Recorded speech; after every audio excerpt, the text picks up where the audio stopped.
En Radio Sur de Los Ángeles conversamos con el republicano don Fernando Peña, que es candidato al Distrito 21. ¿Cómo está, Fernando? Bienvenido. Muy bien, Hassan, muy buenas tardes. Saludos a todos los auditores de Radio Sur. Pero qué gusto tenerlo por aquí de nuevo. Bueno, la gente, insisto que nos faltará por ahí el que todavía no sabe de dónde viene Fernando Peña, a qué se dedica, qué hace y por qué quiere ser diputado. Por favor, un resumen chiquitito para partir con lo de hoy. A ver, de atrás para adelante. De atrás para adelante, eso. Tengo 40 años, estoy Ah, casado, tengo dos mira. hijas. Mira qué bien. eh, Soy administrador público de producción de la Universidad de Concepción. Ujú, Tengo un magíster en filosofía aplicada en la Universidad de los Andes.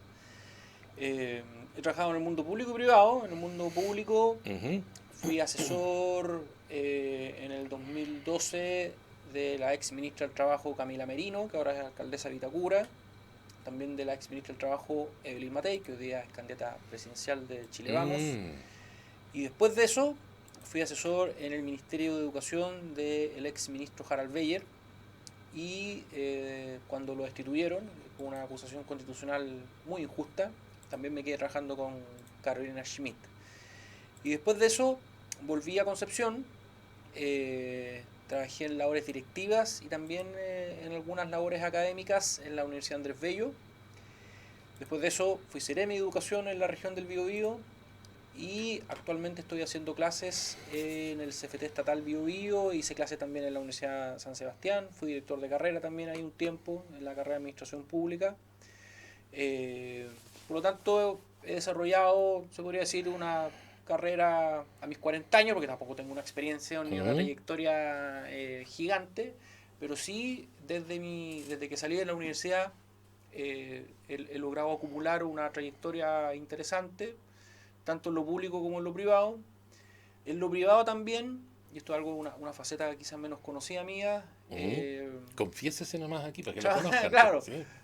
he trabajado desde el 2010, tuve en el 2010 ¿Ya? la dicha y el privilegio de conocer después del terremoto a Felipe Cubillos, Ujú, con quien nos hicimos muy buenos amigos. Él me invitó a trabajar al desafío Levantemos Chile y trabajo hasta el día de hoy en labores una pega bien técnica.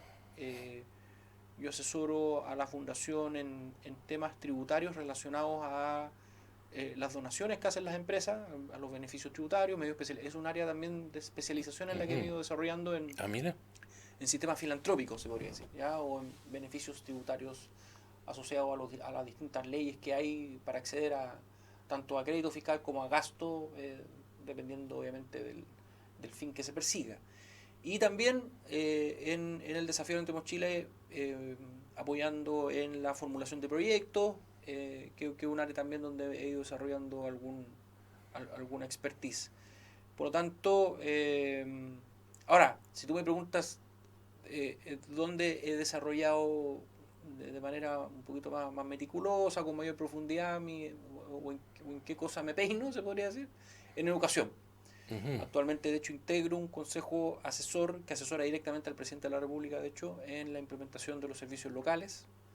Es un consejo que está compuesto por 5 miembros, lo preside la subsecretaria de Educación, un consejo con voces, eh, con un mix, con unas miradas técnico-políticas para de alguna manera ir orientando la ujú, implementación de la ley 21.040, que es la que crea los famosos servicios locales. ¿así? Entonces, yo sé que fue una biografía un poco larga, pero No, bueno, no, muy no, bien, muy no está de bien. más porque además yo asumo que a varias personas les interesa conocer también Por en profundidad supuesto. cuál es la trayectoria y cuál es el bagaje de quienes hoy día se postulan al Congreso. Así que, Claro que lo que pasa es que ya, oiga, perdona, pero la hemos embarrado tanto ya como votantes que ya no hay que llevarse porque sea simpático, porque tenga, no sé, mira qué sí, simpática la sí, no, yo sonrisa, creo que o, esa ya, ya probablemente no, ya no, probablemente ahora. ese es de mis últimos atributos. El otro día, de hecho, me dio risa porque alguien estaba en una actividad ¿Ya? y una persona me estaba preguntando unos datos, no me acuerdo para qué ¿Mm? cosa, para enviar una nota, no sé. Y una persona me dice, a mí me han dicho que usted es una persona muy seria. Ya. Y Ah, muy bien. yo le dije, mire, no le puedo decir que es mentira, pero tampoco le puedo decir que es verdad. Porque si bien no soy una persona, a ver, yo no me veo como una persona seria o de mal genio, Ajá. pero Ujú. sí, definitivamente no soy de esos candidatos que andan sonriendo a cada rato, ni Claro. queriendo, como bien tú dices, caerle bien a todo el mundo, porque la verdad es que no tengo vocación de ser florerito mesa, Ujú. ni de pretender entrarle en gracia a todos al mismo tiempo. Claro. Eh, Ahora, yo asumo que para ganar una elección tampoco hay que caerle bien a todo el mundo, así que me Sí. conformo con las personas que ven en mí un aporte, sobre todo pensando en las propuestas, en las ideas, en la trayectoria, la experiencia que a mí me respalda. Y si para alguien eso es suficiente, yo la verdad es que Claro. me doy por satisfecho. Claro que sí. Oye, Fernando, sabes que también hay que preguntar a las personas que están postulándose, digamos, que están manifestando su interés en ejercer una función muy importante y que es elegida por la sociedad en el fondo de elección popular. Hay que preguntarles también, bueno, ¿y usted de cuándo le nace esta vocación de servicio público? ¿Usted de cuándo que quiere ayudar a la Ah, gente? bueno, sí. ¿Le nació, alguna vez participó en la Cruz Roja? ¿Usted alguna vez, no sé, visitó un campamento? ¿Tomó un martillo? ¿Afirmó una lata con un clavo? ¿Alguna vez hizo algo al respecto? Y claro, ¿ve? Claro que hay gente que nunca en realidad lo ha hecho y que lo que le nació es el interés por el cargo, pero así como en qué se ha desempeñado antes, que haya hecho algún tipo de ayuda a la Sí. sociedad, De hecho, esa es la pregunta interesante. sí, Y ahí cuando tú me dices que estás ligado a Levantemos Chile, oye, es importantísimo. Además, un pajarito me contó que ya en los tiempos de colegio andabas metido en cosas de ayuda a la comunidad. o Y sea, eso no lo cuenta, porque lo voy a eso es contar ahora normal. porque tú me hiciste una pregunta distinta.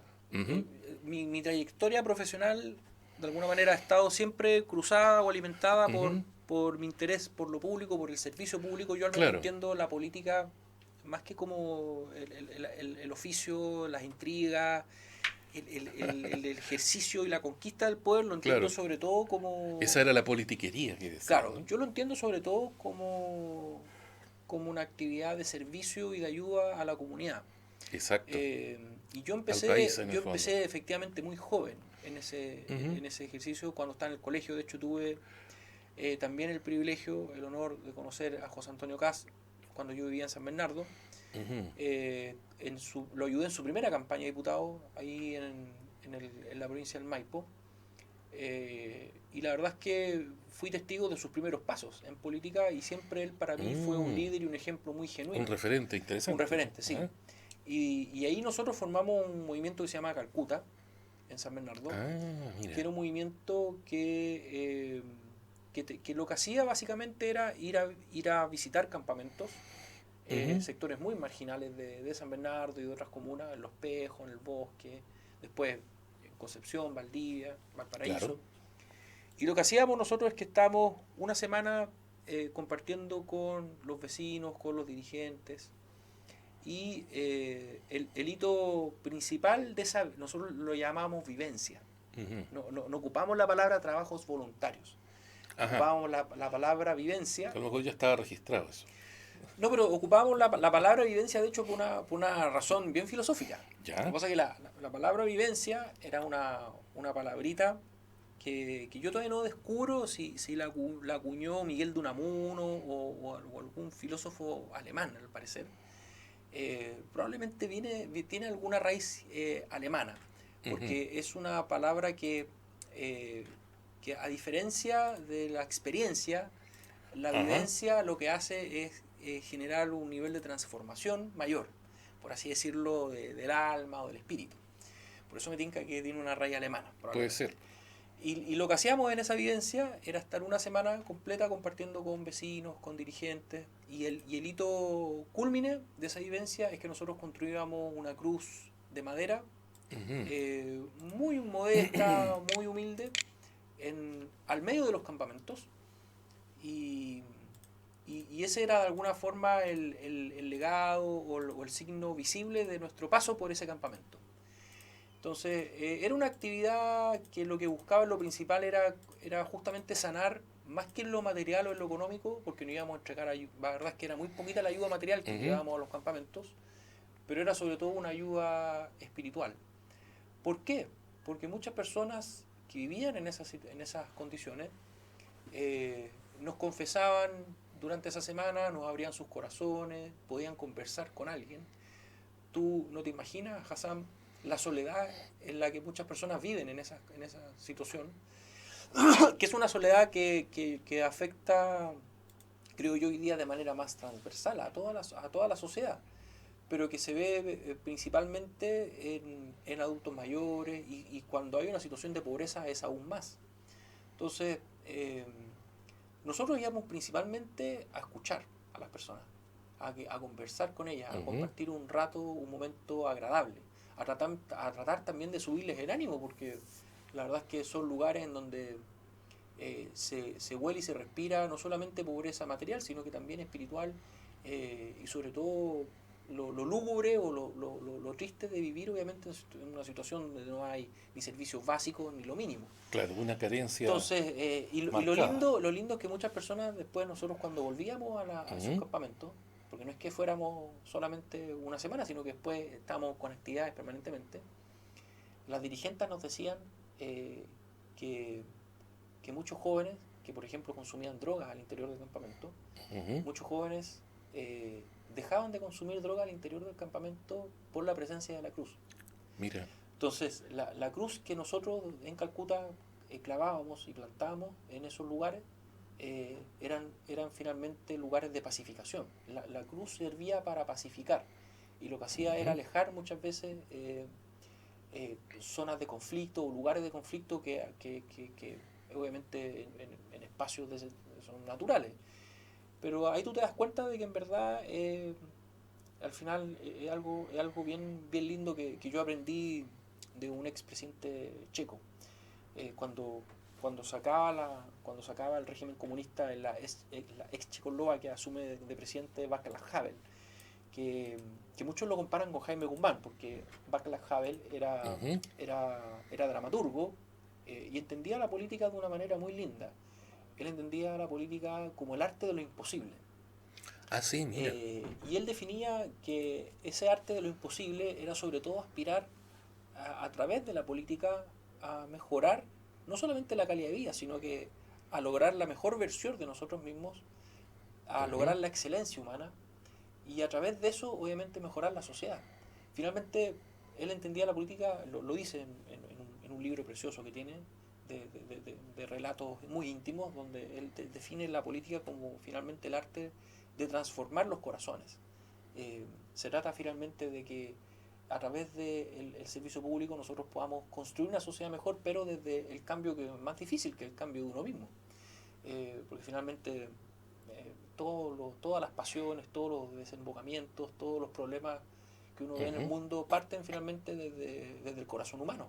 Entonces, yo la verdad es que desde muy joven que entiendo y lucho también por conservar esa visión o esa idea de la actividad política, lucho para no dejarme seducir por la faz quizás más negativa de la política, que es justamente esta de las intrigas, Claro. de la conquista o del ejercicio desenfrenado del poder, o incluso querer llegar a ganar plata y hacerse ricos a través de la política.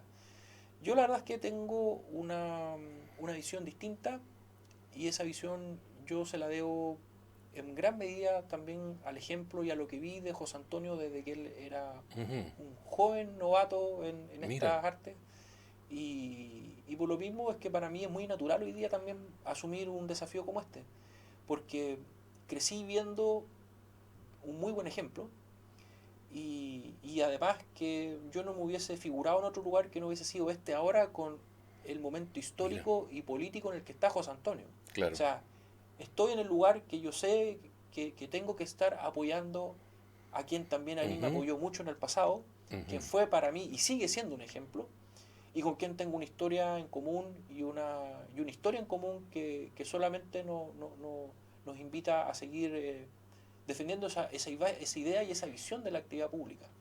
Eh, y bueno, en la universidad también fui dirigente estudiantil, fui fundador del movimiento gremial en la Universidad de Concepción. El movimiento gremial no existía desde el año 80. Algunos me dicen, oye, tú lo refundaste, no digas que lo fundaste. Sí, pero llevaba 20 años muerto, así que de alguna Claro, forma podría decir que lo fundé. Y el movimiento gremial este año cumple 20 años. Y mira. en 20 años ha seguido compitiendo en las elecciones de federación. Yo fui contemporáneo, me tocó competir a la Federación de Estudiantes con la Carlos Cariola. En el 2018, siendo yo presidente del movimiento gremial, de hecho le ganamos la Federación de Estudiantes a la Carlos Cariola. Eh, y fue también un periodo donde aprendí sobre todo la virtud o, o la importancia de la valentía en política. Porque yo me enfrenté a adversarios feroces, dirigentes del Partido Comunista, de anarquistas, de la Concertación también, que eran los más tranquilos, pero una izquierda muy dura, muy radical, en asambleas con 300, con 400 gallos, y a veces el único que hacía oposición era yo. El único que decía algo distinto era yo. Me vi muchas veces solo, en asambleas, como te digo, muy hostiles. Ujú. Y fue justamente esa experiencia la que hoy día también me prepara y la que me ha preparado para enfrentar también un escenario que hoy día a nivel nacional nos invita también a apoyarnos en liderazgos que no tengan miedo, a gente valiente que sobre todo tenga oficio y tenga, ojalá, las ganas de seguir dando esta batalla, porque la verdad es Claro que sí. que no es fácil, no es sencillo, hay que tener harto cuero chancho, como se dice vulgarmente, Sí. pero, pero en mi caso yo me lo tomo quizás con menos intensidad, porque la verdad es que llevo años en esta dinámica, no necesariamente peleando, pero sí al menos enfrentando con buenos argumentos y sobre todo dando la cara en, en espacios sumamente adversos. Desde la Universidad de Concepción, después en el gobierno cuando trabajé en Piñera 2 como Seremi de Educación, un ministerio muy complicado, muy conflictivo, donde yo creo que además logramos hacer un buen trabajo y, y la verdad es que todo eso en su conjunto, no recuerdo ninguna anécdota en especial, podríamos estar horas contándote yo anécdotas, pero la verdad es que no me imagino que eso no es lo entretenido para la gente. Eh, lo que sí le puedo decir a las personas a quienes nos escuchan es que toda esa historia, todo eso en su conjunto, es lo que me ha puesto acá finalmente, en este momento, en esta decisión. Ujú. Y bueno, si llego a ser electo diputado, la tranquilidad que tienen que tener las personas es que esa pasión, esa valentía y sobre todo esa seriedad con la que yo enfrento los desafíos públicos o políticos, la voy a seguir teniendo. No me voy a transformar en otro gallo, en otra persona, no me van a ver acá en un Lamborghini o en un Ferrari, Claro. creyéndome el hoyo del queque porque soy diputado. No, la verdad es que si hay algo de lo cual me prevengo y de lo cual me tomo con mucha calma, es justamente esa tentación de dejarse seducir por, los honores o por los accesorios del poder. Eh, yo soy fanático de la obra de Tolkien, El Señor de los Anillos. Ujú. Eh, y claro, uno lo podría definir así. Es la resistencia al anillo finalmente lo que le permitió a Frodo destruir el anillo. Mire. Entonces, al final esto se trata de no dejarse seducir, de hacerse resistente a la ambición, a las intrigas, al poder desmesurado, al andar buscando el abrazo fácil o que todas las personas a uno lo Claro. anden admirando, tratando de O andarles honorable o lo diciendo que sea. lo que quieren escuchar No, para que claro, voten por ti. eso. No, yo No hay pretendo que seguir, dejarse llevar por la... pretendo seguir ¿no? siendo el mismo, Ya. obviamente ojalá siempre ir mejorando, haciendo las cosas mejor, pero asumir con total humildad, eh, y sobre todo con mucha mansedumbre un desafío, que lo que yo busco es que ojalá pueda ayudar a la comunidad a mejorar, a las personas a mejorar, para que puedan ellos también conquistar sus proyectos de vida, trabajar mejor, que Chile progrese, que pueda superar esta crisis de seguridad terrible que hay, enfrentar al narcotráfico, enfrentar al crimen organizado y a todo aquel que amenace el bien común hoy día y que ponga en entredicho, o arriesgue o a todo aquel que amenace, mejor dicho, Ujú. eh, esto que tanto nos ha costado construir y que se ha construido durante décadas y que no podemos tirar por la basura, de un año hacia otro. Claro que sí. Ese, bueno, esas vivencias que decía en realidad era bien interesante el término, ¿eh? Porque era como una experiencia, en el fondo, una cosa que te pasa y que te cambia, Lo que pasa es que la que te tira para experiencia, arriba. claro, lo que pasa es que la experiencia es una palabra con menos intensidad, creo yo, al Queda menos desde el corta, punto de vista político, porque queda corta, piensa claro. tú que hoy día, incluso en el retail, el gerente de experiencia, claro, las empresas, las marcas hoy día buscan que las personas no Claro, solamente consuman algo, sino que viven una experiencia. claro. Por eso ahora tú vas al banco, y hay ¿Ya? bancos con sillón, hoy día te sirven Sí, café, todo tiene que ser una experiencia. claro, claro. Eh, Bueno, pero la vivencia es distinto. en el fondo, claro, en el fondo pero la vivencia es como las experiencias, pero las que te cambian, Claro, se supone que las que te mejoren, sobre todo la vivencia tiene que ver con el ver la realidad. como otros Porque dicen, lo que te cambian el switch. claro, tiene que ver con ver la realidad, porque mi ¿Mm? tesis, y es la tesis que teníamos nosotros desde Calcuta, es que se llamaba Calcuta, de hecho, en honor a la madre Teresa Calcuta. ¿Ya? Eh, Nuestra tesis es que tú no necesitabas viajar a la India o a Calcuta Ujú. para ver el sufrimiento humano, para ver miseria, No, si lo tienes aquí, para ver pobreza, también los tenemos para ver aquí. indigencia. A Ujú. veces a 100 metros de tu casa, o a 1 kilómetro de tu casa, o a 5 kilómetros de tu casa, Pasas por delante y no lo ves. así es. Entonces, esa definición, Ujú. esa forma de ver el mundo, a nosotros obviamente nos transformó. Yo no sería el Fernando Peña que soy hoy Claro que día sí. sin esa visión de la realidad. De la realidad así, tal Ujú. cual es. Sí, Sin los filtros de Instagram, sin los filtros de redes sociales, porque esa cuestión al final es la que... por eso es experiencia, porque la experiencia al final hoy día es muy fácil que sea una imagen distorsionada de la realidad. Eh, y por eso es tan puede importante serlo también también. ver, claro, y por eso es tan importante también por eso es tan importante que la política sea una actividad anclada y en medio del mundo. La Ujú. política no se puede hacer O sea, solo desde el celular, o sea, solo a distancia, solo desde el con los Congreso. pies en la tierra. Así Ujú. es, tú lo has dicho. Bueno, muchísimos conceptos bien interesantes que yo creo que falta otro programa para seguir con esto, porque la verdad es que se va entrando, estamos rascando apenas el barniz, ¿ah? De Fernando Peña. Yo creo que hay mucha más profundidad y conceptos que vamos a tener que ir conociendo de tu parte, cosa que te agradezco que te des el tiempo de explicarnos, porque en realidad nos hace pensar, nos hace pensar de nuevo en cosas que, oye, a lo mejor dábamos por hechas y no son así. Así que muy Bien, bien, excelente. Vamos conociendo más a Fernando Peña. Que te vaya muy bien, que ande todo excelente. Recuérdanos la letra y el número, por favor, Fernando. Fernando Peña K81, El ¿sí? K81, no lo olvide, ¿ya? Republicano, ahí voy a estar en el voto. Exactamente. Muchísimas gracias, Fernando. Muchas gracias, Si Dios Jesús. quiere, hasta la próxima oportunidad. Eso.